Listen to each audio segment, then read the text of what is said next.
Otto Lidenbrock is the famous professor of geology at the University of Hamburg, in Germany. He is also my uncle. He is 65 years old, not very tall, with gray hair. He wears small round gold glasses that make him look very serious. I'm Axel. I'm only 19 and the professor's personal assistant. I watch my uncle very carefully when he works. That's why I know so much about our planet, Earth. My uncle, the professor, is a hard worker. He spends most of his day in his laboratory at the university, so he never comes home before 2 o'clock for lunch. But yesterday, he came home very early. This surprised Martha, our cook. The poor old girl did not have the lunch ready and she was a little upset. "Professor, you're early." "Never mind, Martha. I don't want lunch today." "But, Professor, you must eat." The professor looked excited. "Martha, food is not important." Then he turned to me. "Axel, come with me." He took me into his library. It was a big room with lots of bookcases against the walls and heavy velvet curtains in front of the windows. In the middle of the room, there was a desk where my uncle spent most of his evenings. He took an old book out of his coat pocket. He looked at me. "Axel, look at this. Look at this." I took it from his hand. Its cover was hard and it looked very old. "Why, what is it, Professor?" "I found it today in an old bookshop. It's 700 years old." "What's it about?" "It's about the old princes from Norway who came to live in Iceland." "Why is that so special?" He smiled and said, "Because it is written in a language that no one uses anymore." I opened the book and saw strange letters from a strange alphabet. I did not understand any of it. I turned its yellow pages and a piece of paper fell out of the book onto the floor. The professor jumped on it. "What's this?" It was an old yellow piece of paper with the same strange letters on it. The professor knew many languages, but he could not read this old language from Iceland. He took a thick book from one of the shelves. It was a dictionary for all the old languages in the world which people do not speak today. Then, he gave me a piece of paper and a pencil. "Axel, write down these letters as I read them to you." The professor read each letter to me and I wrote them down. When we finished, this is what they said. "Go into the volcano at Snæfellsjökull. Before the 1st of July, the sun will show you the way to the center of the earth. Make this journey. It is fantastic." The name under this strange message was Arne Saknessem. Arne Saknessem. I don't believe it. Who's she? He was a famous scientist. He wrote many strange things about the earth, but no one believed him. They said he was crazy. This must be the answer to the things he said. He left this piece of paper in the old book for someone to find. Do you understand, Axel, how lucky we are? Then, he turned to the library door. Martha. I couldn't understand any of the things my uncle said. What do you mean, we? Martha opened the door to the library. Did you want me, sir? Yes, Martha. I want you to buy us 2 train tickets to Denmark. Master Axel and I are going to Iceland. This was the biggest surprise of my life. What? Uncle, I can't go. The professor looked at me calmly. You can and you will. There is a 17-year-old girl living in our town. I think she is the most beautiful girl in Germany. She's got long blonde hair and bright blue eyes. Her name is Grauben, and we are in love. We want to get married. That's why I didn't want to go with my uncle on his mysterious trip. But he couldn't understand that. Are you in love with Grauben? Yes. And you want to marry her? Yes. The professor was silent. He was a good man, but he could not understand love because his only interest was science. He forgot what I said and began to talk about our journey. Today is the 26th of May. We have 1 month to get to Sneffels. We're going to take the train to Denmark, and then we'll take a boat to Iceland. The whole trip is going to take 12 days, then we have to walk to the volcano. I could not listen to him anymore. My heart felt heavy. The professor needed an assistant and he did not want anyone else to know about this secret. But how could I leave my Grauben? I went for a walk through the beautiful city of Hamburg. I walked along the Elbe River thinking of Grauben. I stopped for a moment to look at a fishing boat sailing on the calm water. Then I turned and, like magic, she was there. Grauben, my Grauben, stood 20 feet away, looking at the river. Grauben. She looked like an angel. We ran into each other's arms and kissed. Oh, Axel. I'm so excited. She sounded very happy, but I couldn't understand why. Excited. Why are you excited, my love? I was at your house. I heard about our journey. Isn't it wonderful? For a moment, I felt sad. So, Grauben wanted me to go away from her. But, Grauben, we want to get married. I don't know when I'm coming back. She looked at me lovingly and held my hand. It doesn't matter. I'll still wait for you. Don't you understand? This is the kind of journey all great men must make. When you come back, you're going to be famous like your uncle. Then, our life will be perfect together. Do you really mean that? She touched my face and smiled. Of course I do. Oh, Grauben, you are the most wonderful girl in the world. Back at my uncle's house, I felt excited. Then, I thought of something. Maybe this adventure was too dangerous. Maybe we wouldn't come back. I ran into the library where my uncle was. Uncle, is it possible that we won't come back from this journey? His answer didn't make me feel any better. There's only one way to find out, Axel. It was very early in the morning when the boat got to Iceland. We could see the round body of the Snæfellsjökull volcano going up into the sky through the clouds. It had snow near the top, and it looked like an angry monster waiting for someone to try and climb it. The boat stopped at Reykjavik. It was a small town with small brick houses. Mr. Fridriksson, a professor from the university there, met us at the boat. He looked very friendly and smiled when he saw us. You must be Professor Lidenbrock.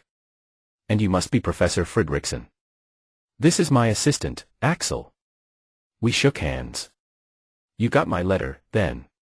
Oh, yes, Professor, and everything is ready for you. Please, come with me.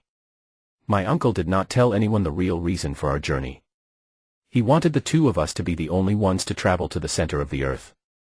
But we needed someone to go along with us as we didn't know the area, and the ice and snow around the volcano was too dangerous. So, Mr. Fridriksson found us a guide. His name was Hans and he looked perfect for the job. He was tall and very strong. He had small blue eyes and long red hair. He almost never smiled or spoke. Mr. Fridriksson introduced us. Professor Lidenbrock, this is Hans. Hans, Professor Lidenbrock and his assistant, Axel. Hans moved his head just a little to say hello. Hans is a very quiet man, like most Icelanders, but he is the strongest and best climber in Reykjavik. My uncle smiled at Mr. Fridriksson's words. He's just perfect, Mr. Fridriksson. Mr. Fridriksson let us stay at his house until we were ready to leave. We needed many things for our adventure. We took 4 horses to travel to the mountain. The professor and I each rode one, but Hans walked.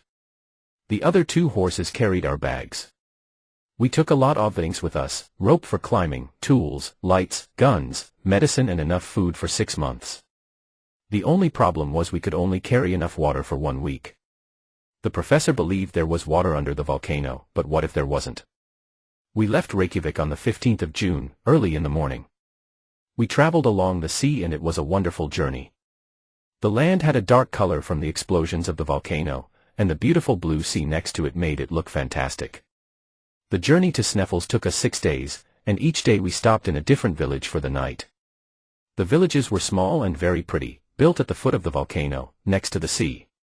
The villagers were very nice, but, like Hans, they did not talk much. When we got closer to the top of Snæfellsjökull, I thought of something. Uncle, what happens if the volcano explodes again? No, that's impossible. This volcano had its last explosion in 1229. I checked the ground. It's impossible. But, Axel, I am a scientist. This is a fact. There is nothing more to say. It was now 11 o'clock at night and we were at the top. We stopped and found a small place inside the opening of the volcano where we could sleep. That night, I had a dream. I saw that I was alone inside the volcano. I was lost and very scared. Suddenly, the volcano exploded and I was shot out of its top like a rock. The mouth of the volcano was 1 mile wide. We tied a rope around each other and began to climb down. Hans went first. The inside of the volcano looked like the inside of an ice cream cone. Its opening became smaller as we went down because of the rocks left there after explosions. The bottom of the volcano was 2,000 feet down. When we got there, I looked up and saw the opening at the top. It was a perfect circle of clear blue sky. There were 3 holes in the floor of the volcano. Each of them was about 100 feet wide. The explosion of rocks and hot lava once came through these holes and then out through the top. Now, they looked like dark caves. I looked at the holes and then turned to my uncle. Which one do we take? I don't know. Aim Saknussemm said the sun touches one of them at the end of June. Today is June 25th. It is too late to see the sun today. We must wait until tomorrow. What if it's cloudy tomorrow? Then, we will wait again. But we only have 5 more days. In July, the sun is too low. It cannot reach the bottom of the volcano. Then, we can go home. Axel, don't say such things. Tomorrow will be sunny, and we are going to the center of the earth. The next day it was cloudy. The professor could not believe it. 4 days. We only have 4 days. Please, please, sun, come out, come out. The professor looked up at the sky with his arms open. The only thing he wanted now was to see the sun shine. I thought of Grauben and the danger waiting for my uncle and myself inside those holes. I hoped for rain. Hans built a small house from the large rocks he found on the floor of the volcano. He never said much, but he always thought of something useful to do. I checked the rock of the volcano walls to see how old they were. Drops of water from the ice and the snow outside ran down the wall, and the sound they made inside was like music. Suddenly, the professor called out my name. Axel. Axel, come here. I ran to him curious to see what was there. What is it? Look at this. There were 2 words on the wall of the volcano in the old Icelandic language. What does it say? Arn Saknussemm. He was here. We're in the right place. The next day, the sun came out, and at 1:13 in the afternoon, it touched the hole in the center of the floor. That's it. That's the hole to the center of the earth. Let's go. Hans brought our bags, but there was one problem. We could not carry all of them and climb down the hole at the same time. What must we do now? The professor took off his glasses and cleaned them while he tried to think of a solution. Well, we'll throw everything we don't need down the hole and we'll find it when we get to the bottom. Hans threw the bags down the hole in front of us. We listened, but we never heard them hit the bottom. We put our rope through holes in the rocks on the sides of the walls, then climbed down. Hans went first, then my uncle, then me. Every 200 feet, we found a flat rock to stop on. We pulled the rope down from above us, tied it to a new rock, then started again. We did this for almost 10 hours. We traveled 2,000 feet down. Finally, Hans said something. Stop. It was only one word, but it was nice to finally hear his voice. What happened? We're at the bottom. The professor and I looked at him. Of what? I don't know. There was a turn in the hole. There was an open area like a cave at the bottom of the hole, which continued to the right. Our bags were there. After 10 hours of climbing down, we were very tired. We decided to spend the night there. In the morning, we continued our journey down. The hole now opened and looked more like a tunnel. We did not need to climb because we could walk down this tunnel. We used our torches, so we could see the rock on the walls clearly. It looked like glass of different colors. Some of it was red, some was brown, and some was yellow. My uncle saw me looking at it. That's from the lava. It's beautiful. So, you're starting to enjoy our journey. There's more to see. Come along. We walked for 2 more days and we found other tunnels. There were tunnels everywhere, but we did not know which was the right one. Unluckily, our water finished. Now, what are we going to do? We're going to find a spring. There are many, but we have to go down further. I could not move. I was very tired and thirsty and thinking of Grauben. Uncle, I can't go on. Axel, please. We are going to find water. Water. It was Hans' voice. What did you say? Water. There was a loud sound behind the wall next to us. It sounded like the water of a river. Hans took a pickaxe and made a hole in the wall. Water came out onto the floor around us. I told you, Axel. Water. Ow. It's hot. Don't touch it. It needs air. We're too far underground. The water was cold enough to drink after a few minutes and we all felt strong again. We continued our journey but I made a serious mistake. I was very excited about finding the water and I went first. I walked too far in front of the others and I got lost. I tried to go back, but I could not find them. I shouted their names. Uncle. Hans. I could only hear my own voice in the tunnel. I was afraid. I ran. Then I fell. I fell through the air down a long tunnel. Then I hit my head and everything went black around me. When I opened my eyes, I heard the sound of the sea. The sun was high in the sky. But this was not possible. We were under the ground. My uncle stood over me. He's okay, Hans. I saw Hans smile. My head hurt. I touched it and I felt a bandage on it. I tried to speak, but it was difficult. Where are we? Don't speak, Axel. You had a terrible fall. We heard you screaming. We were in a tunnel next to yours. Luckily, the two channels came out here, on this beach. My uncle sat down next to me and spoke with more excitement in his voice. Axel, we found an underground sea. There are trees here and the bones of animals that lived thousands of years ago. When you get better, we are sailing across this sea. Oh Axel, you can't imagine how happy I am. I could not move much for 2 days. I heard Hans building a boat for us to sail in, but I could not understand how there was light. The professor explained this to me. It is a mystery, like so many things, but it is something like electricity coming from the heat of these rocks. We are inside something like a giant cave. The top of it is a few miles high. There are even clouds because of the water. I looked up and saw the clouds. I could not see the top of this cave, but it was difficult to believe that all of this was under the earth. When I felt strong again, I took a walk along the beach. There were shells there from a time before men walked on the earth. I saw the bones of something which looked like a huge elephant. I thought, can things live under the earth? Are there any animals alive down here? The boat was ready and we were ready to sail. We left the beach and a strong wind pushed us quickly out to sea. After a few hours on this strange sea, Hans tied the pickaxe to a rope and threw it into the water. The professor wanted to know how deep the sea was. It never touched the bottom. When Hans pulled it back into the boat, its metal head looked different. There were large marks on it. What's that? Hans looked at it closely. Teeth. Teeth. Could something so big live in these waters? The professor looked at his compass. We are traveling south. If I am right, we left Iceland when we went under the volcano.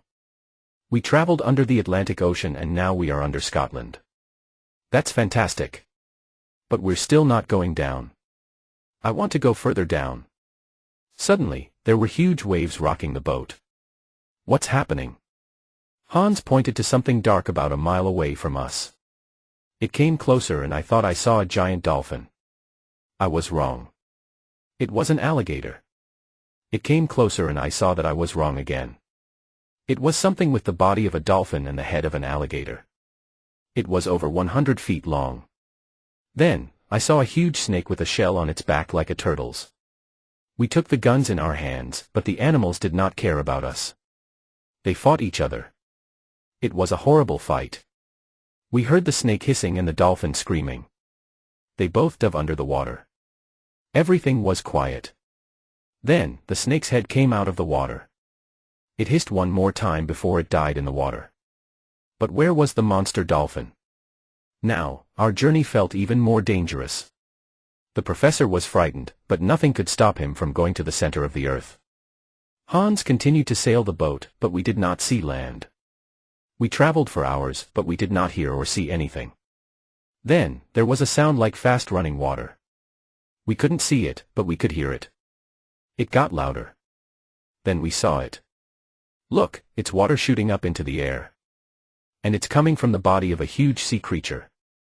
We tried to turn the boat, but the waves pulled us near the creature. For a moment, I thought that this was the end of our journey. The water went up 500 feet high into the air. An animal that could do this could kill us easily. Then, we saw that the long black body we thought was an animal was an island. It was like a small volcano, shooting up water, instead of lava. That's where all this water is coming from. Axel, check the temperature of the water here. I took a thermometer out of my inside jacket pocket and I put it in the water for a few seconds. 163 degrees Fahrenheit. We're close to the center. We can't go on, Uncle. It's too hot. We must. The electric light coming from the rocks over our heads began to make explosions. The clouds were now near the water. Small lines of light that looked like snakes exploded all around us. The waves were bigger now and pushed us away. I was very scared. What's happening? The explosions were too loud for us to hear each other. It's an electrical storm, Hans. Hans tried to keep the boat from sinking. The wind pushed us through the water like a race car. Suddenly, a large ball of white electric light fell on the boat. None of us could move. It held our feet with its electric power. We shouted to each other, but none of us could hear anything. The boat moved by itself, and there was nothing we could do. Suddenly, the ball of electricity exploded. We all fell down and a huge wave threw us into the water. Hans had the professor in one arm and me in the other. I don't know how he did it, but he got us to land safely. I began to think that all the energy he saved by not talking made him the strongest man on earth. The storm stopped and we saw the boat, still on the water, 100 feet away. Hans swam out to save our food and equipment. The professor and I tried to understand where we were. I think that sea is 800 miles wide. That means we went under Europe. The Mediterranean Sea is now over our heads. Let's wait for Hans to bring back the compass. When Hans brought back the compass, the professor and I could not believe what we saw. It said we were north and not south. That meant the wind took us back to the place where we started. We were on the north side of the sea again, but not on the same beach as before. For this reason, we began to look around to see what we could find. The professor didn't want us to stay there for long. He wanted to sail on the sea again. Professor, it's too dangerous. You saw what happened. I don't care, Axel. I did not come all this way to turn back now. We've got to see what's on the other side of that sea. This beach was longer than the other one. Its rocks had more holes in them, and I thought this was because of earthquakes. There were many more bones and old shells on this beach. Look at all this, Axel. We can read the whole history of the world from these bones. There were skeletons of animals that are not living today. It was very exciting to see them out in the open and not in a museum. Axel, look. A human head. There, with all the other bones, was the head of a man. How did it get here? Did it fall down one of those holes like we did? Was that going to happen to us? The professor was excited. If other scientists could see me now. This could be the oldest skeleton ever found. We walked further down and the beach changed. Now, there were large trees and small plants around us. The further we went, the more life we found. Suddenly, I saw something move behind the trees. My uncle and I hid. It was a family of mammoths from thousands of years ago. Axel, can you believe it? There is another world under our earth. But are there also people here? Yes, look. I couldn't believe it. Walking behind the mammoths was a giant man. He was over 12 feet tall with long hair and a beard. He had a piece of animal skin around his waist. Should we try to talk to him? No, he looks dangerous. Hans is not with us, and we don't have our guns. Let's go back to the boat. We ran away quietly, so the prehistoric men did not see us. When we stopped running, we were back at the beach. I saw an old knife on a rock. Let's clean this and keep it. It could be useful. Axel, don't you understand what this is? Yes, it's a knife. But it's made of metal. It is only 200 or 300 years old. Do you mean? Yes, Arne Saknussemm. The professor saw a cave nearby. He ran to it. Axel, it's him. On the rock, next to the entrance of this cave, there were 2 letters in Old Icelandic, AS. The professor looked very excited. This must be the entrance we are looking for. Hans brought the boat to the end of the beach where the cave was. We tied it to a rock in the water and took our bags to the cave. Are we going to use the boat again? I don't know. Maybe, if we come back this way. But, who knows where this new tunnel will take us? We needed the boat sooner than we thought. We walked about 12 feet inside the cave, then we saw a huge rock blocking the tunnel. We couldn't understand it. How could Arne Saknussemm get around this rock? The professor thought for a moment, and then he looked at the rock. Maybe it fell after his journey, in the last 200 years, probably after an earthquake or a terrible storm. I wish there was another earthquake to move that rock from the entrance of the cave. Axel, that's it. We can use the gunpowder to move this rock again. Do you think it will work? There's only one way to find out. We still had some extra gunpowder with us for the guns. Hans made a hole in the rock with his pickaxe, then we put the gunpowder inside. We used the rope to light it, but we made it very long to give us time to move back and hide. The 3 of us got into the boat and moved 50 feet out to sea. We had no idea how big the explosion was going to be. Waiting for it made us very nervous. Maybe it won't work. Axel. Don't say those things. We waited. Suddenly, the rocks on the beach opened like 2 curtains. The earth shook and everything fell into a huge hole. We fell back in the boat, and the final explosion made the sea rise in a huge wave which pushed us back to the beach. We were in the air, on top of the water, and the hole was below us. It looked big enough to take in all the world. We're going down into the hole. That's what we want. Not this way. We shouted because the noise of falling rocks was all around us and we couldn't hear each other. The boat moved like a train through the tunnel, then we crashed into a new river of fresh water. The boat went under and came back up so fast that there was very little water in it.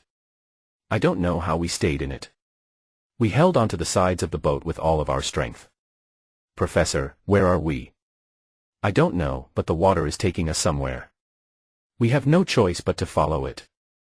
It's getting hot. The temperature was high. The walls had the red color of lava. Are we under another volcano? When I finished my sentence, we heard a loud roar from behind us. Water and air pushed us forward faster. The walls began to shake and rocks began to fall. Professor. Then it was clear. We were inside a volcano and it was going to explode. I could see the blue sky through the round hole at the top of the volcano. There was one more terrible roar and we were flying up into the air. The volcano threw us into the sea. Hans saved us again with his amazing strength. But where were we? It looked like the surface of the earth. There were small boats in the water and olive and fruit trees on the land. Behind us was the huge volcano. We saw a little boy. We tried to go near him, but he was afraid of us.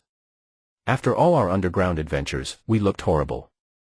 The professor spoke to him in German, French and English, but he did not understand. Finally, the boy spoke in Italian. What did he say? He said we're in Stromboli, Italy. You mean we went in one volcano in Iceland and came out of another in Italy? Yes, and that one there is Mount Etna. And that was how our journey ended. The professor was not happy that he didn't get to the center of the earth, but when we got back to Germany, he felt better. Martha told everyone in Hamburg about our journey, and when we arrived, there was a big celebration for us. Everyone in Hamburg was at the train station when we arrived, but the only person I looked for was my Grauben. And I saw her, like a white light, moving past the others, until I could hold her. Oh, Axel, I'm so glad you're back. I thought of you every day and sometimes I was afraid, but somehow I knew you were all right. Well, I never felt that I was safe, but I did want to come back to you, every minute of every day. There was a stage set up in the station, and the journalists who were there asked the professor to talk about our journey. Uncle Otto was tired, but he agreed. My nephew, Axel, and I are now back from an incredible journey. We saw things that scientists still do not know about. There is life in the heart of this planet. There is water and beaches and trees. Arne Saknussemm, a famous scientist from the 16th century, was the first to travel under the earth. We are the second. I do not know if others will try this dangerous adventure in the future. If they do, they need someone like our guide Hans with them, or I'm afraid they will not survive. For a moment, I thought I saw a smile on Hans' face as the people clapped and cheered. But, as usual, the quiet Icelander didn't say a word.